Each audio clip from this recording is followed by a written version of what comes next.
We know nothing of his whereabouts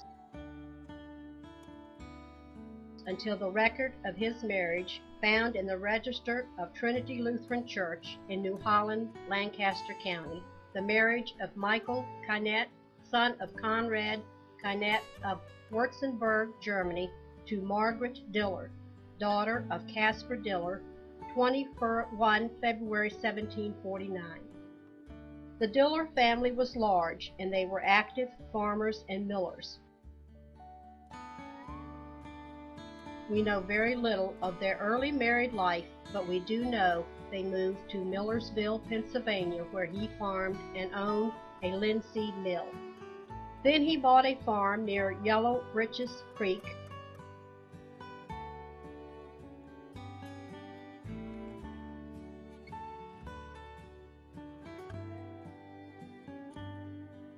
and continued making his metal wares, but as he bought farms, he and all the male children learned farming.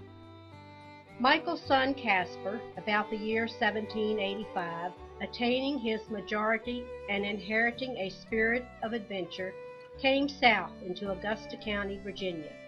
He reported good farmland available, and 2 years later he bought a farm for Michael, and brother George Adam also bought a farm.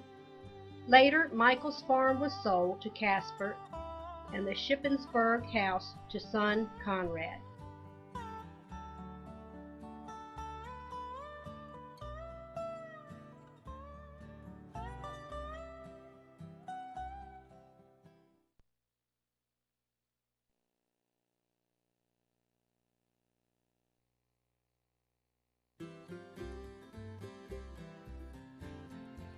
After hearing the favorable reports of the Shenandoah Valley and buying the two farms earlier, in 1879, Michael and all of his 11 children and their wives, plus about 12 grandchildren of early ages, decided to move to Virginia. What an undertaking that must have been. One son, Conrad, decided to remain in Pennsylvania and bought Michael's house in Shippensburg.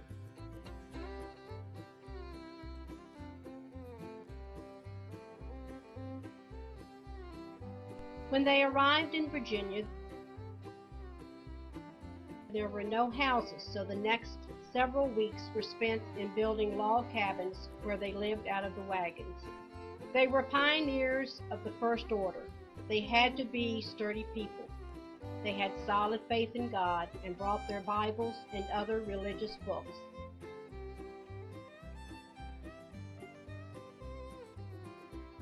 Michael and his wife, with several young children, lived in a log cabin. They built a barn and so forth, but no house.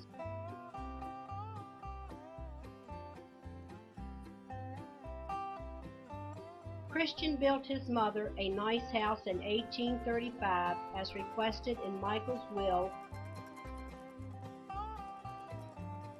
which still stands today at 2411 Rockfish Road.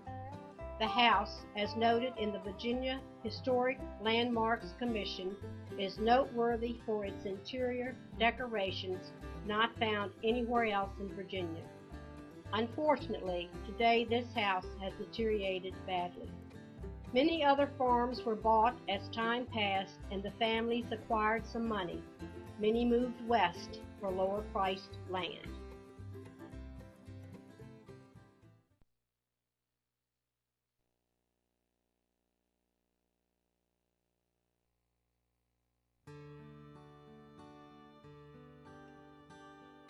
Now we can tell the story of how the two families became one.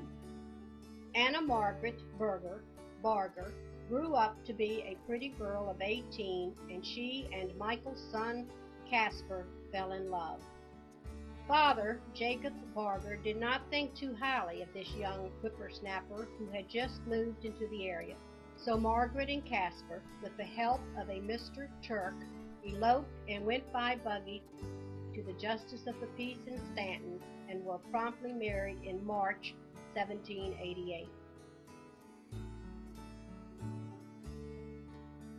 Father Jacob learned of this elopement and started to Stanton to stop the marriage, but he arrived too late. So the Barger and Coiner families were united and became one. Remember, Margaret was the baby baptized on April 6, 1772. Father Jacob Barger later grew to like the young man she married, and they worked together to build the first log church in 1794. 12 children were born of this union, and their descendants constitute the most numerous branch of the Coiner family in the congregation and in America. This large family group, with God's blessing and firm faith, was for many years strong supporters of the congregation, now celebrating 235 years.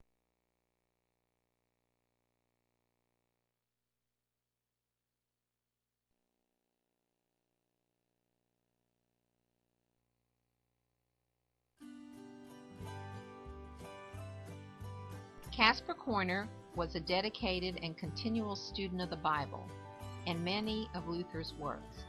He and the other early settlers brought with them their Bibles, Luther's Catechism, Luther's House Postil,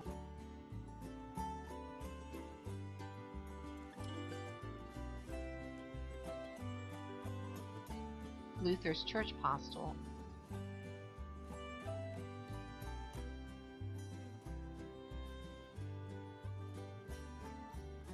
and the Book of Concord. However, as the Germans were adopting the English language, translations of these were desired. Paul Hinkle, with his son Solomon, translated the Book of Concord in 1851, and it was carefully read and studied by members of this congregation, as was Luther on the Sacraments, 1853, and Luther's Church Postil, 1869. These were printed in Newmarket at the Hinkle Press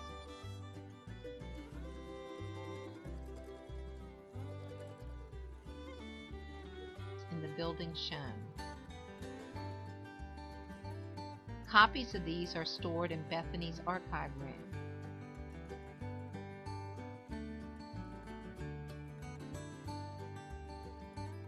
We have the first Bible used in the log church, in which is written, "This copy of the Holy Scriptures was brought for the use of this congregation and is to be kept for that purpose. We, the elders of this church, attest this with our own hands." Signed, Nicholas Bush and Caspar Kynott, November 9, 1797.